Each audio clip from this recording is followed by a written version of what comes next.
माझं म्हणणं हे होतं की रॅपर आहे आम्ही असेच असतो, तुम्हाला पटलं तर घ्या, नाही तर दिल्या घरी सुखी राहा. माझं शाळेत सगळ्या विषयात नापास असायचो मी, पण मराठीत पहिला नंबर यायचा माझा. रागात माणूस प्रेमाची गाणी तर नाही ना बोलू शकत, तर त्यासाठी एक्सप्रेस करायसाठी सगळ्यात परफेक्ट गोष्ट म्हणजे रॅपच होती नाही का. माझं काम फक्त एवढं आहे की गाणे बनवणे, त्याच्या पलीकडचा विचार मी नाही करत. कारण मला तर वाटतं कलाकारांनी फक्त कलेपुरताच विचार केला पाहिजे नाही का. की सांबाटा हे सगळं फ्लेक्स करतोय, आपण बी करू शकतो. सांबाटा बोलतो त्याची आई सुखी आहे, तुम्ही बी तुमच्या आईला सुखी ठेवू शकता. सांबाटा बोलतो त्या मित्र पैशा पाण्यात नाचतात, तुम्ही बी तुमच्या मित्रांना नाचू शकता. हे घेऊ शकता तुम्ही माझ्याकडनं. सध्या महाराष्ट्राच्या राजकारणाची ज्या पद्धतीने चर्चा सुरू आहे, ज्या घडामोडींची चर्चा सुरू आहे, त्यासोबतच चर्चा सुरू आहे ती म्हणजे रॅपची. यामध्ये सुद्धा प्रामुख्याने मराठी रॅप. मी जर मराठी रॅप म्हणाले तर तुमच्या ओठावर पहिलेच नाव आलं असेल ते म्हणजे संबाटा. होय, आज आपल्यासोबत स्टुडिओमध्ये पुणे मिरर आणि सिविक मिररच्या स्टुडिओमध्ये आहे प्रथम जोगदंड. तुम्हाला हे नाव सांगितल्यावर कळणार नाही, पण संबाटा असं जर म्हणालं तर तुम्हाला लगेच लक्षात येईल आणि त्याचे वेगवेगळे रॅप जे आहेत ते तुमच्या लगेच डोक्यात गोल गोल फिरायला लागतील. नमस्कार, आपल्यासोबतच संबाटा आहे. तुमचं खूप खूप स्वागत आहे पुणे मिरर आणि सिविक मिरर मध्ये. धन्यवाद. सर्वात पहिले आपण जसं सांगितलं, जर मी प्रथम जोगदंड नाव सांगितलं तर ते प्रेक्षकांना कळणार नाही, तर संबाटा या नावाची अगदी शॉर्ट मध्ये पहिले आपण स्टोरी ऐकूया. संबाटा नावाची स्टोरी भरपूर लोकांना माहिती, तरी पण काय असंच वर्गात चुकून ते मला नाव पडलं होतं शाळेत असताना, आणि मला बी असं आवडलं, ते ठेवावं असं वाटलं. कारण त्याचा अर्थ शनिवार होतो, शनिवार. अच्छा. आणि शनिवार माझा आवडीचा वार आहे, मग ठेवून टाकलं ते नाव. असा काय तो विषय. बरं, आता आपण संबाटा नावाची शॉर्ट स्टोरी ऐकली आहे. हा. आपण अगदी बालपणाकडे जाऊयात, बालपणापासून सुरुवात करूयात. बालपणी संबाटाला काय बनायचं होतं? जसं शाळेत असताना मुलांना विचारलं जातं की काय बनायचं, ते सांगतात डॉक्टर बनायचं, टीचर बनायचं, हे बनायचं, ते बनायचं. तू काय ठरवलं, काय बनायचं? तसलं तर काय नव्हतं बनायचं कधी, कारण शिक्षणात तेवढं लक्ष नव्हतं आमचं. टावाळके करण्यातच आमचं बालपण जास्त निघून गेलं नाही का. आणि म्हणजे होतं, मला संगीताचीच आवड होती लहानपणापासून.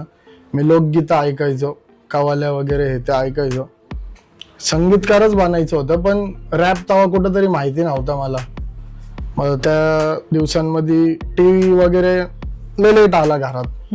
मग टीव्हीवर पहिल्यांदा मी रॅप म्युझिक ऐकलं. मग तिथनं म्हणलं हे काहीतरी म्युझिक वेगळी आहे, मला वेगळं हिट करते, मला हे ट्राय करायचं नाही का. मग आम्ही हुडमध्ये रॅप चालू केला. मग हे रॅप जे आहे, रॅप हा प्रकार आहे, हे कधी समजलं किंवा पहिला रॅप कधी बनवला, त्याची आवड कशी तयार झाली हळूहळू? मग तेच ना, आम्ही लय प्रकारची म्युझिक ऐकली होती. तर लोकगीतांमध्ये तबला येतो, कवाल्यांमध्ये म्हणजे सगळ्या गोष्टी, पण हे असं बीट्स वगैरे कधी ऐकल्या नव्हत्या नाही का असं. आणि कोणतरी असं बीट वरती असं फास्ट स्पीड करतंय नाही का, ते कूल वाटलं कुठंतरी. आणि म्हणलं हे आपल्यासाठी नॉर्मल आहे, कारण आपलं बोलणं पण असंच आहे कुठंतरी नाही का, धार आहे आपल्या बोलण्यात. आपण नॉर्मल बी बोलतो, पोरं हुडमध्ये टॉक्स आपले असेच असतात. मग फक्त याच्यावर बीट ऍड केली की आपण बी रॅप चालू केला, असा विषय. पहिला रॅप कधी तयार केला आठवत तर नाही, पण लय लहान होतो मी. 2013-14 मध्ये केला असेल. आणि साधारण किती वेळ गेला की आता हा रॅप तयार करायचा आहे? किती दिवसांचा कालावधी म्हणजे असं किंवा काय? बसलो होतो आम्ही पोरं मश्करी चालू होती उचकीत. मग पहिलं होतं वर्गामध्ये एक ट्रिप होती, पोरं एकमेकांवर गाणी बनवायची, असे डायलॉग गाणी येते. मग त्यात मी एक मित्रावर गाणं बनवलं होतं नाही का, असंच त्याला उचकवायला. मग तेच होतं पहिलं रॅप, त्यालाच म्हणता येईल. ओके. बरं, त्याच्यानंतर आता मराठी हिपहॉप मध्ये जेव्हा एंट्री केली तेव्हा काय काय स्ट्रगल फेस करावं लागलं? म्हणजे मराठी हिपहॉप तसं खूप स्ट्रगलच बघायला मिळतं आतापर्यंत मराठी रॅपर्सला हिपहॉप मध्ये वगैरे. स्ट्रगल म्हणजे असं की माझं कुठंतरी मराठीकडे जास्ती प्रेम होतं, प्रेमच म्हणता येईल. कारण मला मराठी भाषेतच मी जास्त कम्फर्टेबल होतो. असं नाही, माझे प्रत्येक असे भाषेतले मित्र होते. त्या टाइमात बी आमच्या इथं पोरं इंग्लिश बोलायचे, हिंदी बोलायचे, मला एकच भाषा येत होती, एकमेव म्हणजे मराठी. आणि मी मराठीचे पहिल्यापासून. आणि दुसरी गोष्ट म्हणजे माझं शाळेत सगळ्या विषयात नापास असायचो मी, पण मराठीत पहिला नंबर यायचा माझा, निबंधात वगैरे. मग मराठीत माझी लेखणी चांगली होती थोडक्यात. आणि मग मी म्हणलं रॅप बी मराठीतच करायचं आपल्याला नाही का. आणि ते हिंदीत केलं तर कसं असं वॉन बी वाटेल नाही का, बळच केलं आणि तर मग त्या टाइमातले लोक मला बोलले की अरे कुठेतरी चुकीचं करतोय नाही का तू, मराठीला ऑडियन्स आहे पण रॅपला नाही. म्हणजे रॅप होता, मराठी रॅप तेव्हा होता, माझ्या आधीपासून काही काही सिनियर पोरं होते पुण्यात जे करत होते, त्यांच्या बरोबर माझं उठणं बसणं असायचं, पण असं सोशल मीडियावर नव्हता मराठी रॅप. हो. तर मला सोशल मीडियावर आणायचा होता. मी म्हणलं नंबर येतील ना येतील ती नंतरची गोष्ट आहे, पण मला माझ्या सॅटिस्फॅक्शनसाठी मला मराठीत रॅप करायचं. लोक म्हणत होते नको करू, मी नाही ऐकलं कोणाचं, मी केलं. भीती नव्हती का अशी की आपण आता मराठी रॅप काहीतरी वेगळा एक्सपिरियन्स आहे, आधीच ह्या लोकांना काही सक्सेस नाही किंवा एवढा ऐकला जात नाही, मग आपण सुरुवात करतोय, मग ती कशी मनाची तयारी केली आणि कसं? भीतीचा विषयच नाही. मी पहिल्यापासून असं फकीर मलंग माणूस आहे मी नाही का. असं माझी दुनिया लय छोटी होती, माझा सर्कल लय छोटा होता, माझे 4-5 मित्र, माझे घरदार, आणि मला माझ्या लोकांकडनं कधी असं वाईट ट्रीटमेंट नाही भेटली. पहिल्यापासून समाजाकडनं भेटली ही गोष्ट वेगळी, पण माझी लोक नेहमी माझ्यावर प्रेम करायची.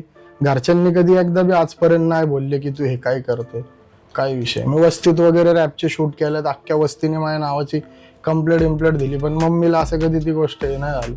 मम्मी म्हणायची तुला पटतंय तू कर, कारण मी काम विमा करून मग हे सगळं करायचं. तर म्हणजे मम्मीला पहिल्यापासून असा हुशार पोरगा वाटतो मी नाही का, की काम धंदे करून त्याचे छंद बिंद सगळे. त्यामुळे मला असं घेणं देणं नव्हतं कोणाचं, आणि मला असं व्ह्यूज साठी ह्याच्यासाठी त्यासाठी करायचंच नव्हतं. आमचं म्हणणं काय होतं, रॅप स्वतःसाठी बनवायचे, आपणच ऐकू, कोणी नाही ऐकले तरी हुड ऐकणं आपलं, बस संपलं विषय. अनेक रॅपर आहेत जे त्यांचा विचार कुठेतरी काहीतरी क्रांतिकारी विचार असतो आणि तो मांडण्यासाठी त्यांना प्लॅटफॉर्म नसतो, मग त्याच्यासाठी ते माध्यम म्हणून रॅपचा वापर करतात आणि रॅपच्या माध्यमातून ते त्यांचे विचार मांडतात. तर असे काही विचार होते का की जे आपल्याला आता हे रॅप मधून मांडायचे? हा, विचार होते आणि ते रॅप मधूनच मांडता आले असते, कारण की जे माझ्यात ॲग्रेशन आहे, म्हणजे ज्या गोष्टीचा हेट मी सहन केलाय, ज्या गोष्टी मी सहन केल्यात, तर राग भरतो मनात. रागात माणूस प्रेमाची गाणी तर नाही ना बोलू शकत, गिटारवर गाणी नाही बोलू शकत रागात कुठला माणूस.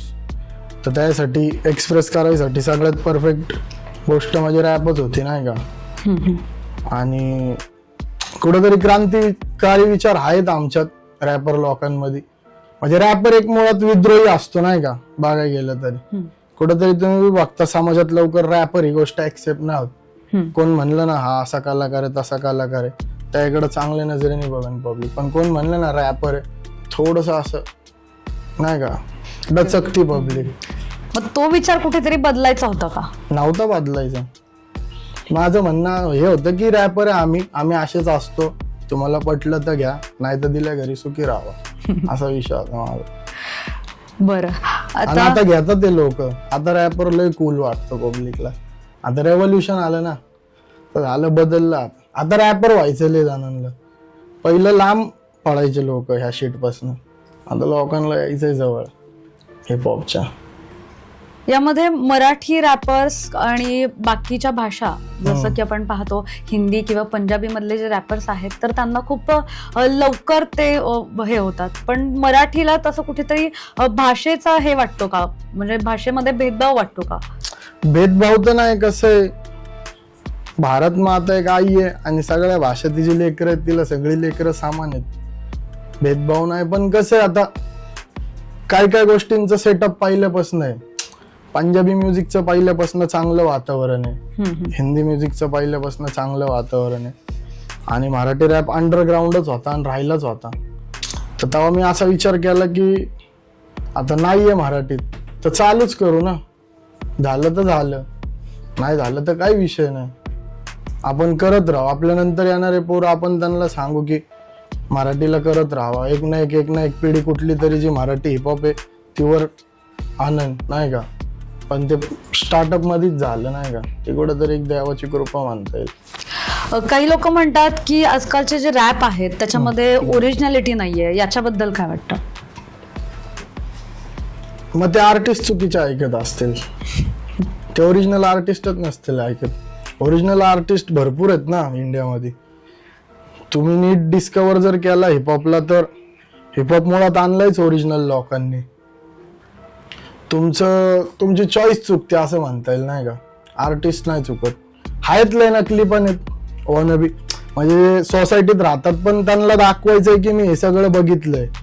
त्यांनी आयुष्यात कधी ऊन नाही बघितलं पण त्यांना सांगायचंय की मी एवढी स्ट्रगल केली आहे. ते मग ते लोक फेक आहेत नाही का. आपण चटके खाऊन बांधलेले लोक आहेत, तर 100% आपण रिअलच आहेत ना. जे रिअल आहेत तुम्ही त्यांना ऐका, मग तुम्हाला कळेल रियालिटी. असा विषय. तुझी गाणी समाजावर प्रभाव टाकतात असं वाटतं का? तरुणाईमध्ये तर आपण ऐकलं किंवा विचारलं कोणालाही तर पहिलं मराठी रॅप म्हणलं तर संबाटा. प्रभाव टाकतात का? प्रभाव टाकत असतील, मी तर नाही सांगू शकत, कारण माझं काम फक्त एवढं आहे की गाणे बनवणे. त्याच्या पलीकडचा विचार मी नाही करत, कारण मला तर वाटतं कलाकारांनी फक्त कलेपुरताच विचार केला पाहिजे नाही का.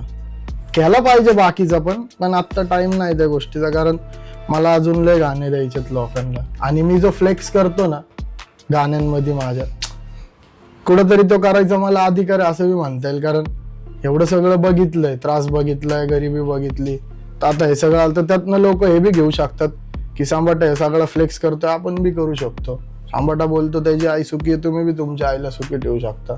सांबाटा बोलतो त्या मित्र पैशा पाण्यात नाचतात, तुम्ही बी तुमच्या मित्रांना नाचू शकता. हे घेऊ शकता तुम्ही माझ्याकडनं. मोठ्या प्रमाणात लोक फॅन आहेत आणि अशा पद्धतीने प्रभाव पण पडतोय रॅपचा. पण काय वाटतं, असं कुठेतरी लोकांकडून रॅपला वेगळ्या दृष्टिकोनातून बघितलं गेलं पाहिजे का? म्हणजे आता जो दृष्टिकोन आहे लोकांचा, काही लोक चांगलं म्हणतात, काही लोकांकडनं हे पण केलं जातं, तर त्यांना काय सांगशील की रॅप बघण्याचा दृष्टिकोन त्यांनी बदलला पाहिजे का, किंवा ऐकण्याचा, किंवा एंटरटेनमेंट म्हणूनच घेतलं पाहिजे का? हे कुठंतरी त्यांचं बी नाही चुकत ना, कारण की विषय काय, रॅप अचानक आलाय भारतात. एवढ्या वर्ष म्हणजे कुणाला माहितच नाही हे काय, आणि डायरेक्ट आले तर डायरेक्ट ऍक्सेप्ट नाही करू शकत पब्लिक नाही का. जर पूर्वजांपासून भारतात रॅप असतं तर ते सगळ्यांना त्याची सवय असते नाही का, की हे बी कुठंतरी आहे नाही का. जसं की आता किती जुने गाणे आहेत पण प्रत्येक पिढी ऐकत आली, जे सकाळचे रेडिओवर ऐकतात लागतात जे गाणे. पण रॅप असं अचानक एंटर झालंय ना आता इंडियात, तर त्यामुळे लोक पण आता हळूहळू होईल. ज्यांना जलमताच पहिल्यापासून रॅप अवेलेबल असेल ना, मग त्या पिढीसाठी रॅप लय पॉवर गोष्ट असेल. कारण आजच कितीतरी पुण्यात, महाराष्ट्रात, भारतात आजच कितीतरी पोरं जन्माला आले असतील. 100% ते भविष्यात रॅपच जास्त ऐकतील. हनुमान काइंड सारखे रॅपर्स आहेत जे ग्लोबली आता रॅप प्रेझेंट करतात, तर त्याच्याबद्दल काय? पहिलं जर बघायला गेलं तर मला सगळ्यात पहिलं तो आर्टिस्टला आवडतो. एकदम पॉवर आर्टिस्ट आहे. आणि कुणीतरी जायची बात पण होती नाही का बाहेर, की बाहेर एवढी 1760 देश आहेत, त्यांना बी कळायला पाहिजे की इंडियाचं रॅप म्युझिक बी एवढं पॉवरफुल आहे. एवढे हनुमान काइंड सारखे एनर्जेटिक आणि टॅलेंटेड आर्टिस्ट आहेत नाही का.